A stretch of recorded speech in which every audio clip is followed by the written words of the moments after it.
அனைவருக்கும் இனிய ஆங்கில புத்தாண்டு நல்வாழ்த்துக்கள். பிறக்கும் இந்த புதிய ஆண்டில் உங்கள் வாழ்வில் மிகுந்த சந்தோஷமும் வளமும் பெற்று புதிய இலக்குகள், புதிய வாய்ப்புகள், புதிய வெற்றிகளுடன் இந்த 2024ஆம் ஆண்டு அமைய எல்லாம் வல்ல இறைவனை வேண்டி விரும்பி கேட்டுக்கொள்கிறேன்.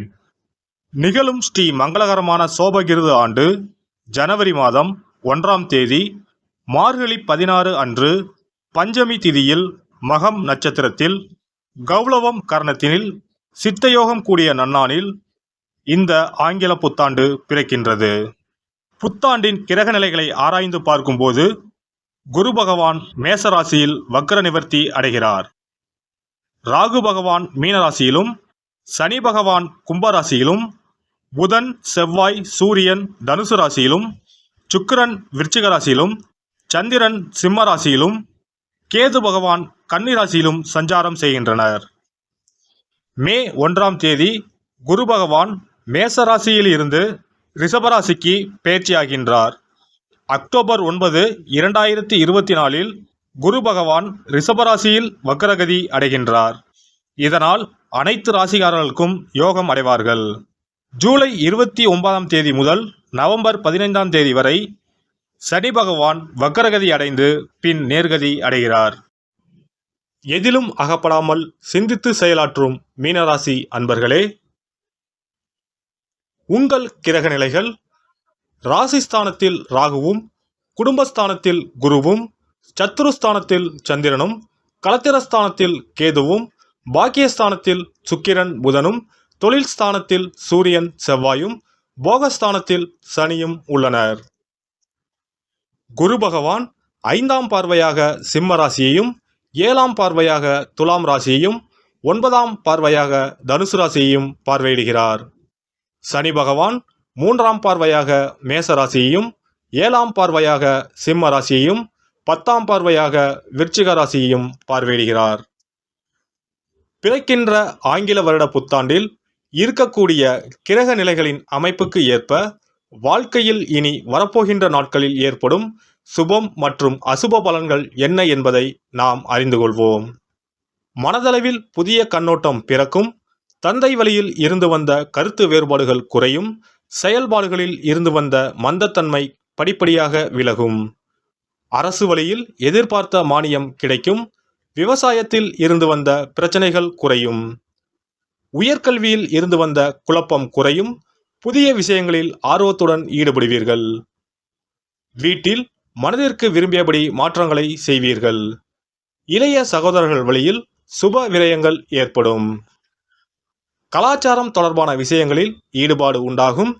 கலைத்துறையில் இருப்பவர்களுக்கு திறமைகள் வெளிப்படும்.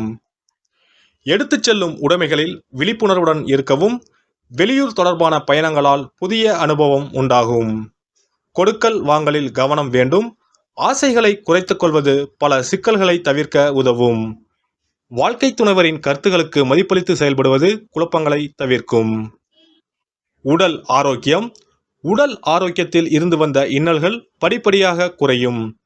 நரம்பு சார்ந்த பிரச்சனைகள் விலகும். மனம் விட்டு பேசுவதன் மூலம் தெளிவு பிறக்கும். நீண்ட நாட்களாக இருந்து வந்த பிரச்சனைகள் குறையும். அவ்வப்போது வயிற்றில் சிறு சிறு பிரச்சனைகள் தோன்றி மறையும். பெண்களுக்கு மனதில் புதுவிதமான ஆசைகள் உண்டாகும். தனம் சார்ந்த சிந்தனைகள் மேம்படும். குடும்ப உறுப்பினர்கள் வழியில் ஒத்துழைப்பு கிடைக்கும். பார்வை தொடர்பான பிரச்சனைகள் விலகும். கொடுத்த வாக்குறுதிகளை நிறைவேற்றுவீர்கள். சஞ்சலமான சிந்தனைகளை தவிர்ப்பது நல்லது. சுபகாரிய முயற்சிகள் கைகூடி வரும். மாணவர்களுக்கு உயர்கல்வி தொடர்பான தேடல் அதிகரிக்கும். புதிய விஷயங்களில் ஆர்வத்தோடு கலந்து கொள்வீர்கள். இணையம் சார்ந்த துறைகளில் திறமைகளை வெளிப்படுத்துவீர்கள். விளையாட்டுப் போட்டிகளில் ஈடுபட்டு பரிசுகளை பெறுவீர்கள்.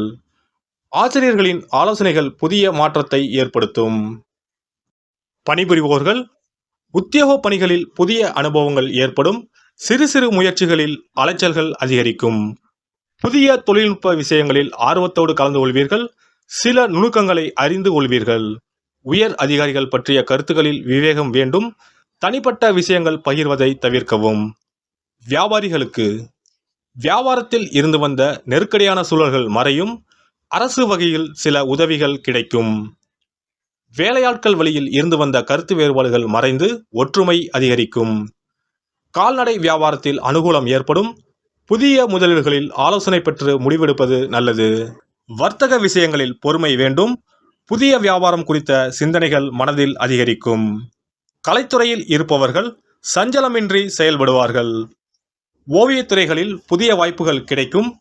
வெளிவட்டாரத்தில் மதிப்பும் ஆதரவான சூழலும் உண்டாகும். அரசு வகையில் உதவிகள் கிடைக்கும். விளம்பரம் தொடர்பான துறைகளில் அனுகூலம் ஏற்படும். அரசியல்வாதிகள் மனசாட்சிப்படி செயல்படுவதற்கான வாய்ப்புகள் உண்டாகும்.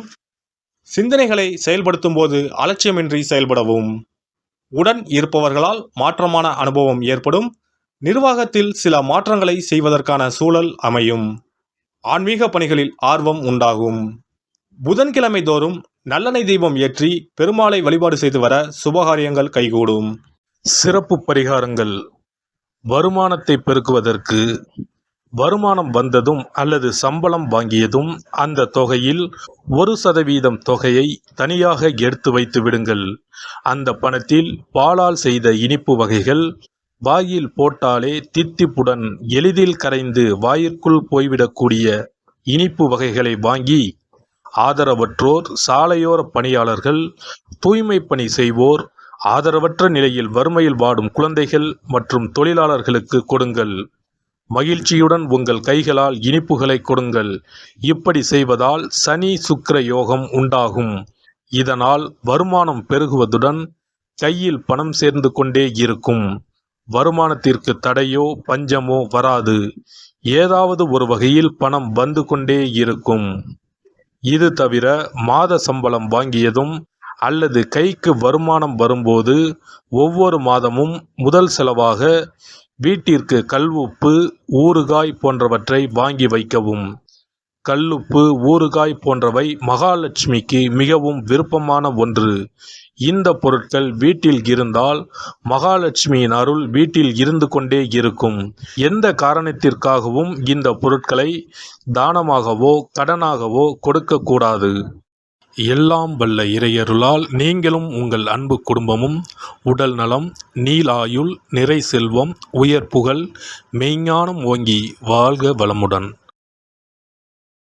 இந்த வீடியோ உங்களுக்கு பிடிச்சிருந்தா லைக் பண்ணுங்க, ஷேர் பண்ணுங்க அண்ட் சப்ஸ்கிரைப் பண்ணுங்க. பக்கத்துல இருக்க பெல் ஐகானை கிளிக் பண்ணுங்க. நன்றி, வணக்கம், வாழ்க வளமுடன்.